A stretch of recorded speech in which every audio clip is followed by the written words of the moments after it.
Okay, I just got home. Got a bunch of things to do. Spoiler alert, you've seen the Sierra 185. I can get here behind the camera, make sure I'm in focus and in frame. This is kind of a take two, but anyway. All right. That mushroomed out pretty good, and the pedals all accounted for.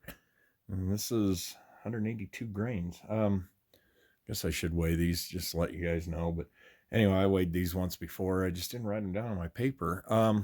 So the reason I show you the 45 ACP with the Sierra 185 grain is for what's coming up.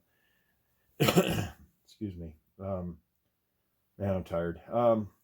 Anyway, this Sierra, it opened up better than 3/4 of an inch. I don't know if you can see that.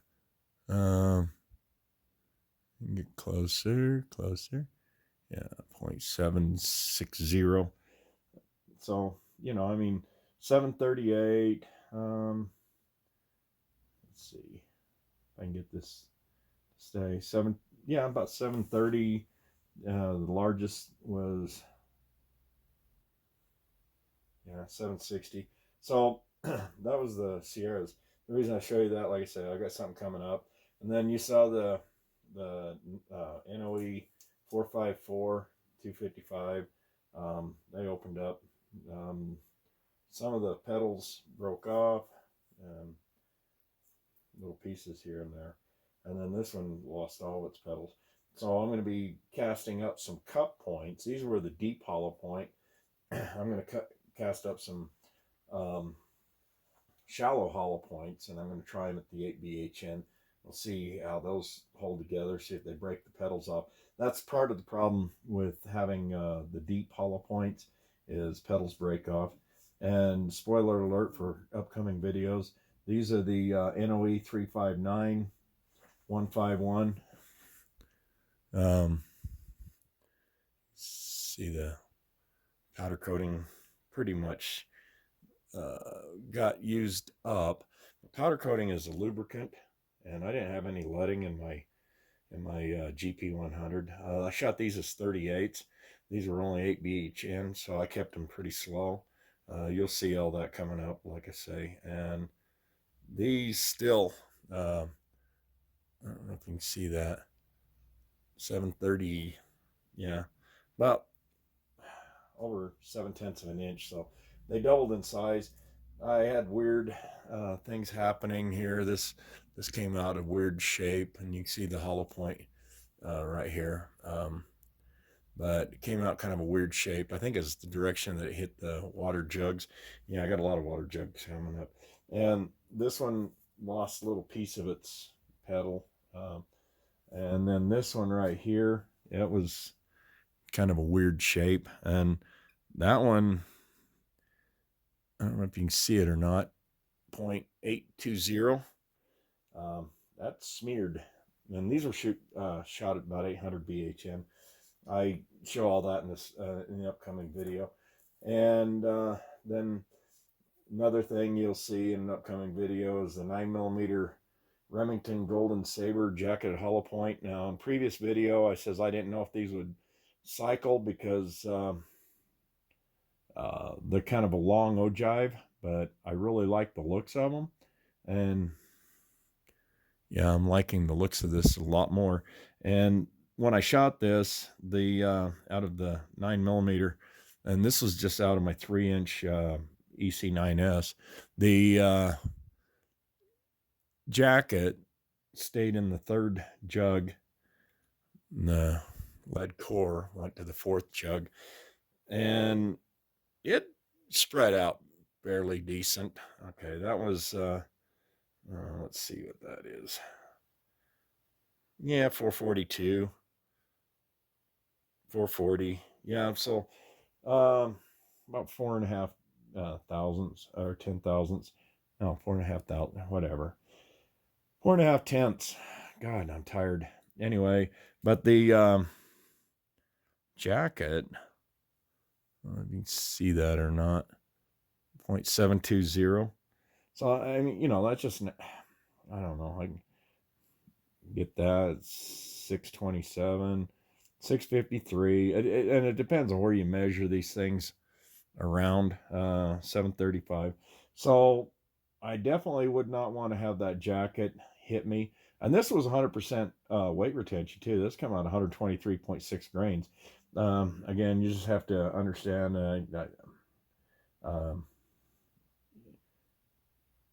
let me think. Okay, my notes, 123.6.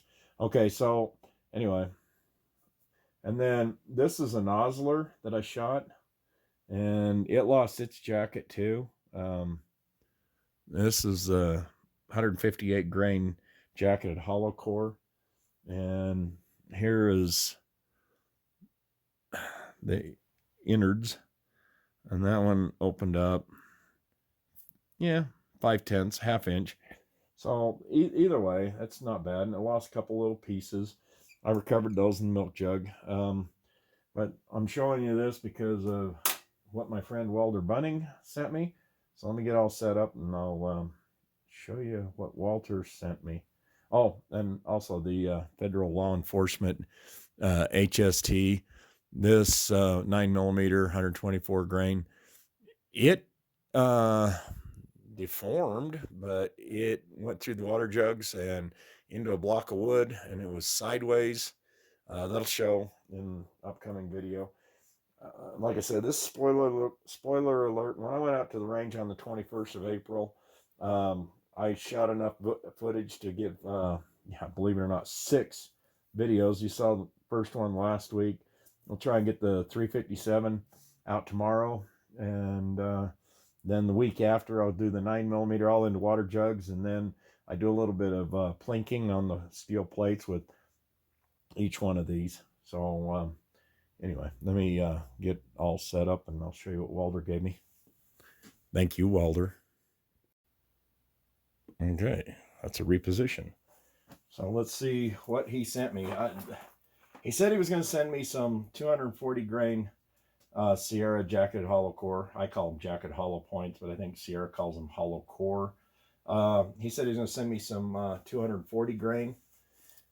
And let's see what I get here, because this box is a lot heavier than what just some Sierras would weigh. Oh, Walter, I don't know what you did. Okay, we got Easter eggs. I don't know what you did here, bud. But okay, so these are, okay, these are H&G number 68, 195 grain, size to 452. It's a pretty bullet. Of course, Easter eggs. We're powder coaters, and so we have to make them look pretty. You know, it's just like here. This is my raspberry smoothie. But Walter does a great job with the powder coating, and he's one heck of a caster too. So 195 grain. These will be a little bit light. These will work really good in my 45 ACP. We'll give those a try. And I've also got, sorry for the mess, like I said, I just walked in the door. I always got a dozen projects going. This is the RCBS 45201. I cast these on April 14th. They've got an 8 BHN on them. I believe these came out somewhere right around the same weight. So let's look at these really quick. They look very similar. Okay, let me try and get this back in focus. These look very similar to each other. The H&G is the orange one, and the RCBS 45201 is the lower one. Man, these things are really close. Look at the nose. This one here is a little bit more rounded than the RCBS. So these ought to be good for a side-by-side comparison. They look to have pretty close to the same overall length. Let me just try and get in a little closer. I'm having to stand behind the phone here, and just because my camera's angles just really suck. So let's see what else he sent here. Let me put this back, and I've got these all cast up. This is my old lead powder coat. Let me see. Yeah. And that's one of my favorite. Thanks, Charlie, for turning me on to that formula. Charlie Brassstuffer, he's very instrumental in getting me into powder coating. Okay, so now, let's see. Sierra number 8820, 240 grain jacketed hollow core. Holy cow. These are really close to what my nozzlers were. They've got a soft point. Let me pull one out there. And I'm tired. I just got in from Wyoming. Yeah, it snowed there again on Monday. This is Tuesday. Let's see. See how it's got the hollow, the soft tip, and then the hollow point, and they're jacketed. So we're going to try these in both 45 Colt and 45 ACP. I'll see if I can get some loads worked up for them. They'll come out here in, I don't know, next month. But hey, with only one day off, and this is Tuesday, and it's not even really a day off. Tomorrow, Wednesday, is my day off, and I've got gardening to do. We're finally getting warm enough where I can plant my garden. And I still have to get it tilled up, so we've got dry weather here for the next few days, so I'm going to get that done. And like I say, I've got upcoming videos, 357, I've got 9mm, and there's a bunch of videos. Holy cow, Walter, what the heck? Okay, he sent me a little note. I'll read that here in a little while. And I'm just really blown away. Wad cutters. Okay, so let's see.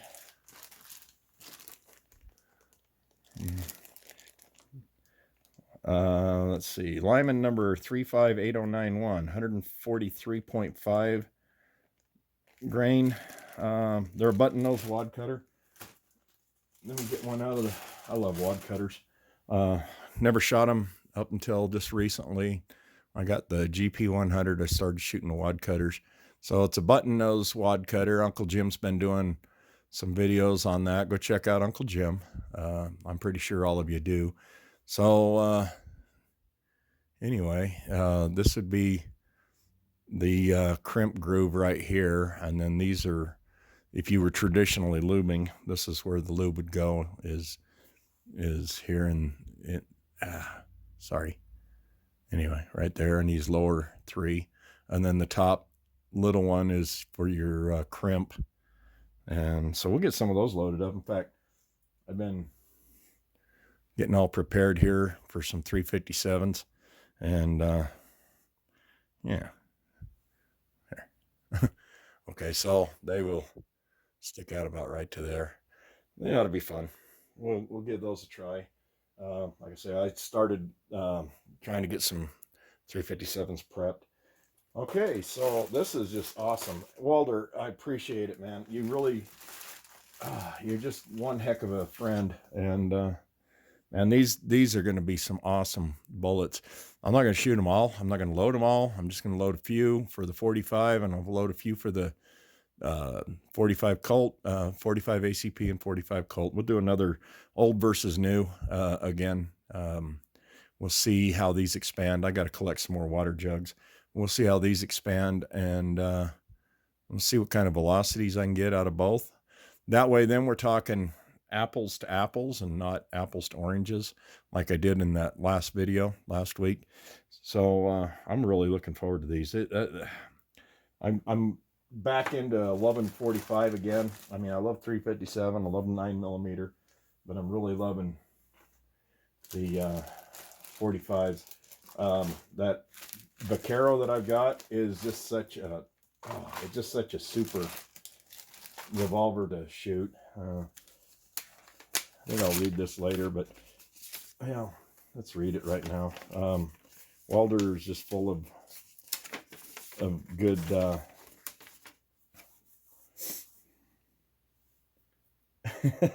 okay, he says, I hope all, hi Jerry, I hope all is well with you today. I had to repackage the Sierra 45 JHPs as the Sierra box was too fat to fit in the USPS box. Man, I know all about too fat to fit. I have that problem. Oh, the bullets. Okay, sorry.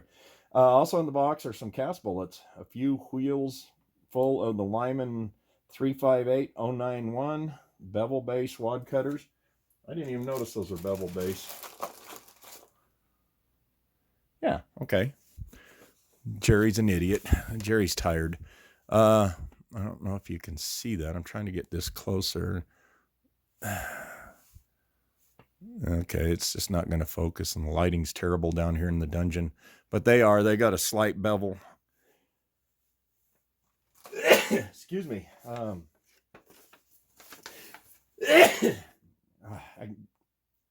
went from Reno to San Jose, California on Saturday. Delivered there. It was very humid and plugs up my sinuses. I came back to Reno, grabbed my load, and went to Wyoming. And yesterday and Monday, I was battling snow for over 200 miles. And anyway, put in a long day. It's 675 miles. And that was with making a stop in Gillette, Wyoming. That was all I had on the trailer. It was one stop. It was almost 40,000 pounds. And anyway, but go from warm and moist to dry and warm to wet and cold and back to dry and medium temperature. It'll mess up your sinuses something bad. At least it does mine. Okay, so this is also in the box. A few wheels full of Lyman 358091 bevel base wad cutters. I showed you those for the 38-357 and the Hensley and Gibbs H&G number 68 semi wad cutter for either 45 ACP or 45 long colt using a taper crimp. Hope you can find use for these. And Walt, El Viejo, and besides, you're not really that viejo. Okay, I'm probably older than he is, but anyway, he's very wise. And like I say, go check out Walter Bunning. And if anybody's on the Friday night or Saturday night chats, he comes in there and interact with him because the man has a lot of knowledge. So last thing, got a little gift from Harley Davidson. As many of you know, I recently bought a Harley motorcycle. Something I've wanted for most of my life, and I was finally in a position to get that. And oh, my wife already opened it. She took a picture of this, and so I was just so excited to finally get to see this. Okay, there's a pin here. Okay, and like I say, I pretty much know what it is.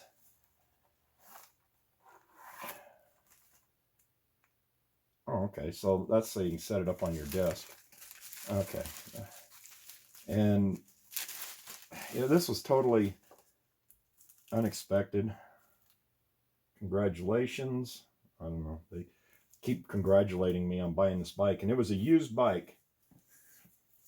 Okay, custom made for me. This is a picture of my bike. It's laser engraved on glass. There you go. Covered up my last name. Those that really know me, they know what my last name is, but I've also covered up my serial number, the BIN number for this. But this is a picture of my bike, and what it shows to do is take this pin, being very careful with this.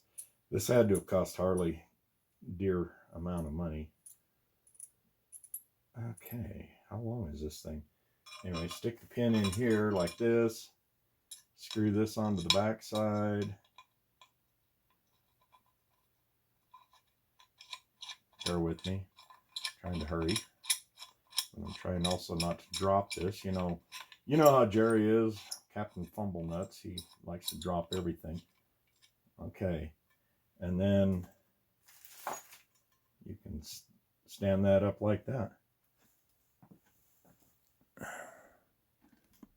But what I'm going to do is I'm going to build a shadow box, put around here. I'm going to try and backlight it and stuff, and then hang it up on the wall. This is, I don't have a tape measure handy, but anyway, it's, yeah, whatever, 8 inches, I don't know what, 6 by 8 maybe. It's not the biggest, but it's still pretty cool, and looks like it's got a little scratch back here. But let's see if I can backlight it a little bit.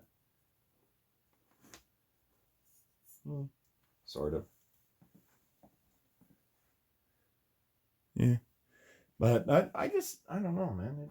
Sometimes people do things that just really blow me away, and Walter did with these treasure, and these are going to get a lot of use. I've also recently, Natchez came up with an availability for the XTPs in 45, the 250 grain, and my wife ordered some of those, and I've got some coming. And at the same time, Optics Planet came up with some 250 grain XTPs in 45, and they were actually cheaper through Optics Planet with the shipping. They were a little bit more for the initial cost, but the shipping was less. So she ordered 2 boxes of those, and I got a notification today from Natchez that my order shipped. And I asked my wife, I says, what's going on with the order? And she says, yeah, I tried to cancel the order. It wouldn't cancel. So anyway, I'm going to build me a little shadow box and try and put this in there with a little bit of backlighting and stuff, and see if I can't make it cool. It'll take me several months to do, with only having one day off each week. But that's pretty cool. And with what Walter sent me, that was just super cool too. So again, the H&G number 68s, we're going to do a comparison with the RCBS 45201. And like I say, they're very, very comparable with the shape and size and the weight and everything. And well, get out the old Kimber and see how that works out. And then, like I said, you saw some of these. So these will be coming up in an upcoming video, and a bunch of upcoming videos. And then Walter also sent me these, the 358091, 143.5 grain bevel base button nose wad cutters, and like I said, the 240 grain Sierras. And Sierra makes one great bullet. I buy a lot of the Hornady XTPs when I can get them, and yeah, right now availability has just been really tough. And once I have those, I'm going to do a side-by-side comparison between the Sierras and the Hornadys, and we'll see. And I'm also going to do a comparison with my 454-255 semi-wide cutter hollow point cast bullet. We'll do all 3 of them. We'll see how they all perform. And we'll do it in the 1911, my Kimber, and we'll do it in my 45 Colt, my Vaquero, and we'll see how that works. But anyway, guys, thanks for hanging out with me, and we'll catch you later. I've got more videos coming with the range, but I didn't want to make them long. I want to try and keep them somewhat short, and unlike this rambling. But thanks.